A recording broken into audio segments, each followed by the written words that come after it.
Hi, and welcome to a pro tip episode all about having pasta with friends. I'm Kate Schultz, here today with my sister to give you a short bite episode. We're talking tips, techniques, and well-earned wisdom in less time than it takes to boil some ravioli. I'm Betsy Wallace. Like Kate said, we've got all sorts of ideas to help in the kitchen, with dinner, and everything that goes along with it. Sometimes it's from us, the Dinner Sisters, and sometimes it's from experts we've met along the way. This week, Kate, we're doing a special book review pro tip talking about the fantastic Pasta Friday book by Allison Aravello. Allison has a great story she told in the book about her Pasta Friday tradition and how it started.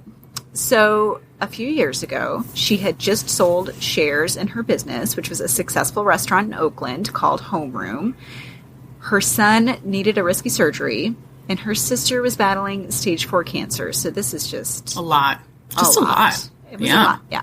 And she said the only time she felt better and stopped worrying was when she was cooking for friends. So she decided to host Pasta Friday at her house every week.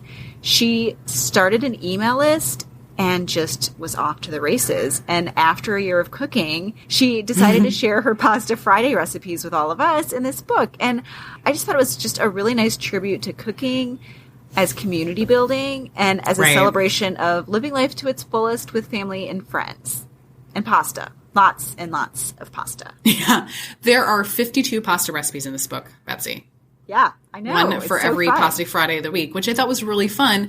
And then on top of it, she organizes it by the year. So it goes from lighter pastas in the spring and summer with like the fresh farm, fruits and vegetables to heavier, more meaty pastas in the wintertime, like braises and ragouts and things, which I really like because you can just kind of go like, oh, it's winter. Where are my winter recipes at? And just they're right there organized for you.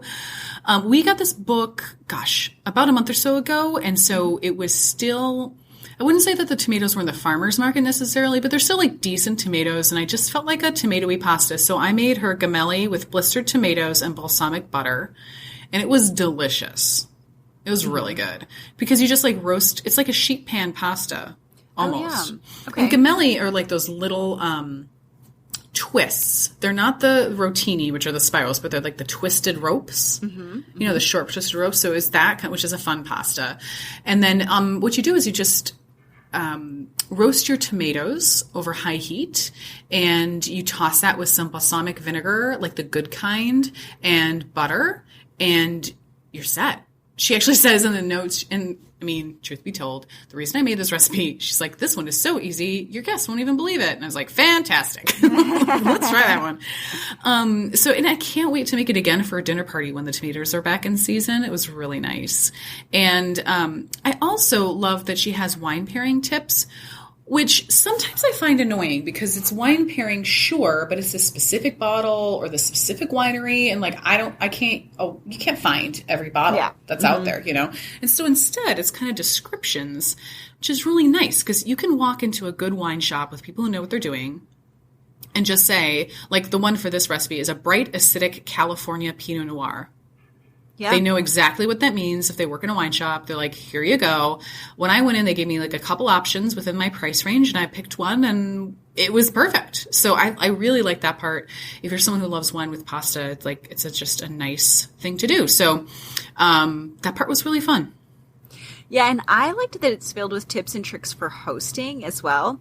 Like how to throw a great party and not get stressed out, how to budget for having all these people over. Which is often missing, like the money component. It costs money to host for people, and I think it's a good idea to raise that idea, I love that. I thought it was just such like you were saying, just a missing component to a lot of this, and she addresses it kind of head on and how you can control your budget and how you can have others help, which is great.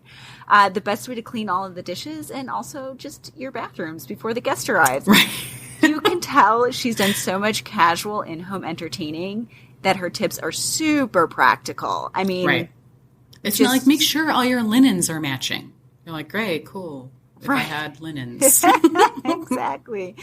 She just really gets to the heart of all of it and speaks to just an everyday entertaining, which I thought was great.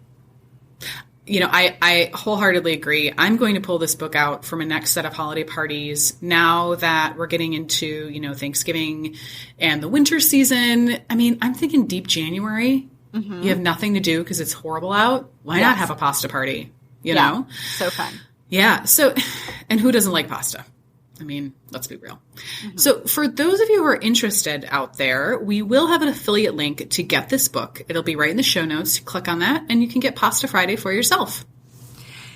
Yeah, Kate, and one other thing I'll mention before we go here is that most of the recipes are for 4 to 6 people that can scale up. So right. You can also just use it for weeknight cooking, which I thought was useful as well. So just so you know, these are not all like platter pastas. No, it's not like everything serves 8 to 12 or something. Yeah. So there you have it this week. We hope this gave you an idea or inspiration to make your time in the kitchen, at the dinner table, or with friends that much easier. If you think you've got a great idea, let us know. You can email us at dinnersisterspodcast@gmail.com or find us on Facebook and Instagram at Dinner Sisters Podcast. We'd love to hear what you're doing in the kitchen.